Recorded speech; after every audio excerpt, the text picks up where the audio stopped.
어느 저녁, 한 젊은이가 왕복 2차선 시골길을 운전해 집으로 가고 있었다. 중서부의 작은 동네에서 일거리가 생기는 것은 그의 낡은 폰티액만큼 느렸지만 그는 결코 일 찾는 것을 포기하지 않았다. 공장이 문을 닫은 이후로 그는 실직 상태였고 겨울이 다가오면서 추위도 성큼 찾아왔다. 외로운 길이었다. 목적이 있지 않는 한 그 길을 달려야 이유가 있는 사람이 그리 많지 않았다. 친구 대부분은 이미 떠났다. 그들에게는 가족을 먹여 살릴 의무가 있다. 그래도 그는 그곳에 계속 머물렀다. 이곳은 어머니와 아버지가 묻힌 곳이다. 그는 여기서 태어났고 이곳을 잘 알고 있었다. 눈을 감고도 이 길을 달릴 수 있을 정도였고 길 양쪽에 무엇이 있는지 잘 알고 있다. 헤드라이트가 작동하지 않을 때면 이런 것이 유용했다. 날이 어두워지기 시작하고 가벼운 눈송이가 내리고 있었다. 서두르는 게 좋을 것 같았다. 사실 그는 발이 묶여 길가에 서 있는 노부인을 거의 보지 못했다. 하지만 어두워지는 시간임에도 그녀가 도움을 필요로 한다는 것을 알 수 있었다. 그래서 그는 노부인의 메르세데스 벤츠 앞에 차를 세우고 차 밖으로 나왔다.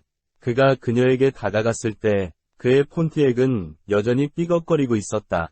그는 얼굴에 미소를 띠고 있었지만 노부인은 걱정했다.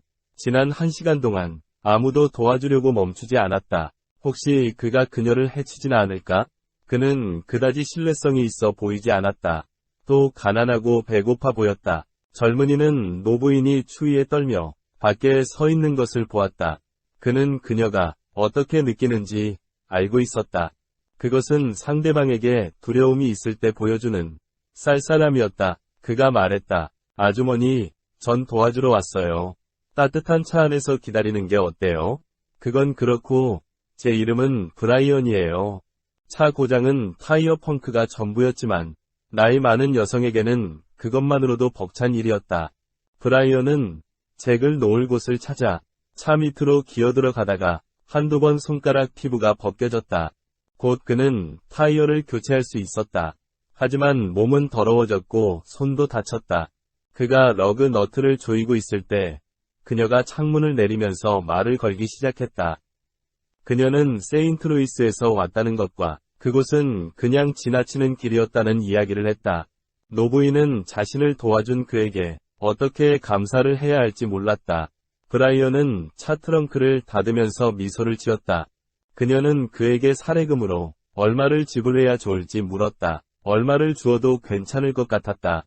브라이언이 도와주지 않았다면 일어날 수 있었던 모든 끔찍한 일들을 그녀는 이미 상상하고 있었다. 브라이언은 보상을 전혀 생각하지 않았다. 이 정도는 그에게 일도 아니었다. 이것은 어려움에 부닥친 사람을 돕는 것이었다.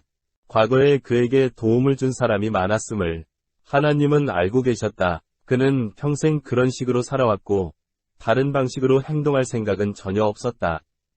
그는 그녀가 정말로 돈을 갚고 싶다면 다음에 도움이 필요한 다른 사람에게 도움을 주면 된다고 말했다. 브라이언이 덧붙였다. 그리고 저를 생각해주세요. 그는 그녀가 차를 출발할 때까지 기다렸다가 떠났다.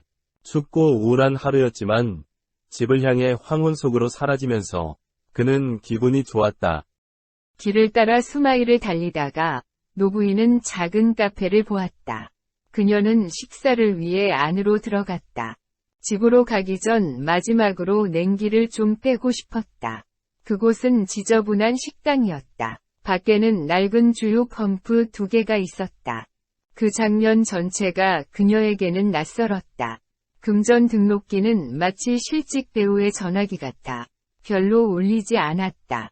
웨이트리스가 와서 젖은 머리카락을 닦을 깨끗한 수건을 가져왔다. 그녀는 온종일 서 있었음에도 결코 지워지지 않는 상냥한 미소를 짓고 있었다.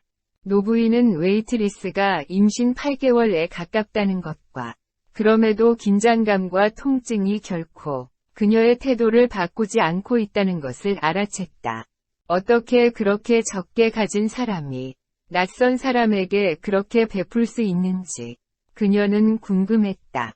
그때 그녀는 브라이언을 기억했다. 식사를 마치고 웨이트리스가 $100 지폐를 거스름돈으로 바꾸러 간 사이 노부인은 바로 문 밖으로 빠져나왔다. 웨이트리스가 돌아왔을 때 그녀는 이미 떠난 후였다. 웨이트리스는 노부인이 어디로 갔을까 궁금해하다가 냅킨에 쓰여있는 글과 $100짜리 지폐 넉 장을 발견했다. 노부인이 쓴 글을 읽으면서 웨이트리스의 눈에는 눈물이 고였다. 당신은 내게 빚진 것이 없어요. 나도 거기에 있었어요. 내가 당신을 돕는 방식으로 누군가 나를 도와준 적이 있어요. 당신이 정말 나에게 갚고 싶다면 이렇게 하세요. 이 사랑의 사슬이 당신에게서 끊어지지 않게 하세요. 치워야 할 식탁, 채워야 할 설탕 그릇, 음식을 날라주어야 할 사람이 아직 있었다. 웨이트리스는 또 다른 하루를 견뎠다. 그날 밤 퇴근해서 집에 돌아와 침대로 올라가면서 그녀는 돈과 노부인이 쓴 글에 대해 생각했다. 어떻게 그 사람은 그녀와 남편이 그것을 필요로 하는지 알 수 있었을까? 출산 예정일이 다음 달이어서 참 힘들었다. 그녀는 남편이 얼마나 걱정하는지 알고 있었다.